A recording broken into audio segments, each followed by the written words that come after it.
Assalamualaikum warahmatullahi wabarakatuh.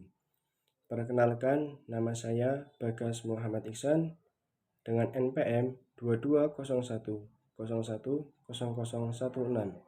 dari Prodi Pendidikan Agama Islam kelas D dengan kode D091. Di sini saya akan menjelaskan sedikit materi tentang keterampilan yang dimiliki pendidik. Keterampilan yang harus dimiliki oleh pendidik yaitu 1. Keterampilan bertanya. Yang dimaksud dengan keterampilan bertanya adalah keterampilan seorang pendidik untuk mengadakan tanya jawab sebagai umpan balik proses pembelajaran yang dilakukan.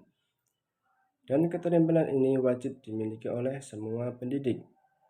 Keterampilan bertanya seorang pendidik atau guru bisa membawa dampak positif bagi para peserta didik, yaitu sebagai berikut. A. Yaitu memberikan rasa ingin tahu berlebih peserta didik terhadap suatu materi yang ditanyakan. B. Yaitu melatih peserta untuk berani mengungkapkan pendapatnya. C. Yaitu melatih peserta didik untuk fokus. Dan D. Yaitu menciptakan komunikasi yang efektif antara pendidik dan peserta didik. Yang kedua, yaitu keterampilan memberikan penguatan. Yang dimaksud dengan keterampilan memberikan penguatan adalah keterampilan seorang guru atau pendidik dalam mempertahankan kemungkinan berulangnya suatu perilaku peserta didik.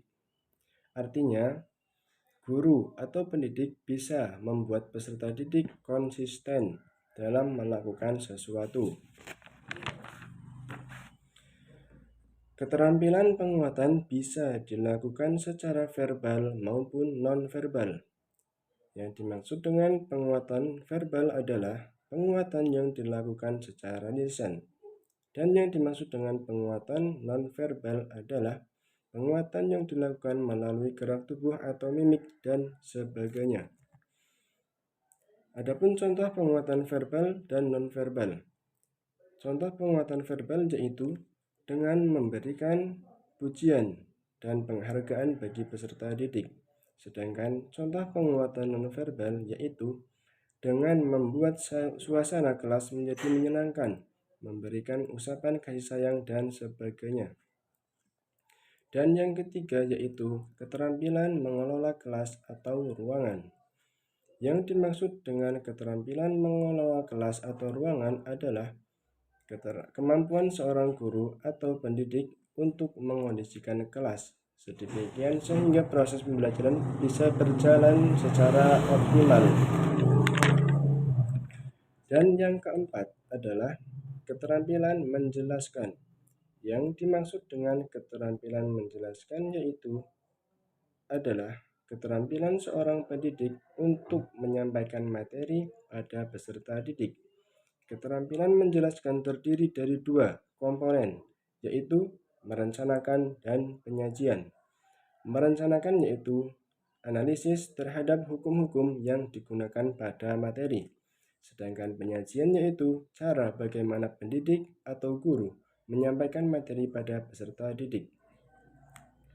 Dan yang kelima yaitu keterampilan membimbing diskusi kelompok kecil. Yang dimaksud dengan keterampilan membimbing diskusi kelompok kecil adalah keterampilan pendidik atau guru dalam memberikan bimbingan pada kelompok kecil. Dan adanya kelompok kecil ini memungkinkan peserta didik untuk berpikir, berinteraksi sosial, dan sampai menarik kesimpulan.